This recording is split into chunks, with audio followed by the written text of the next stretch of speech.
Hello வணக்கம். நீ பார்த்தீங்கன்னா புயல் பாதிப்பு ரொம்ப இருந்தாலும் என்னோட இந்த உருளைக்கிழங்கு செடி வளர்ந்ததில் கொஞ்சம் சந்தோஷம். நம்ம மண்ணில் வளர்றது பெரிய விஷயந்தான். இது பாருங்க.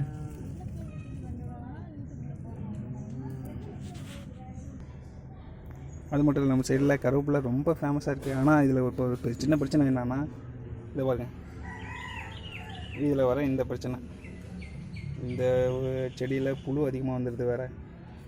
அதில் நீங்கள் கருவேப்பிலை பார்க்காம யூஸ் பண்ணுறதுனால அதில் ஒரு தொல்லை இருக்குது. பாதி கருவேப்பிலை கீழே கருப்பு கருப்பாக இது போல் இருக்குது. இது ஃபுல்லாக முட்டை, புழுவோட முட்டை பாருங்களேன்.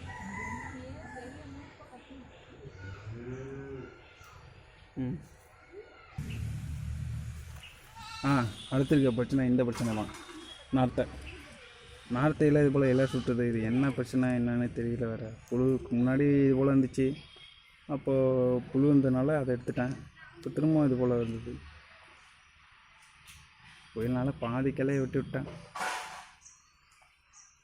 இப்போ தான் அது முட்டை விட்டுருக்கு. இல்லை கொஞ்சம் நாள் பூ கொடுத்துரும்.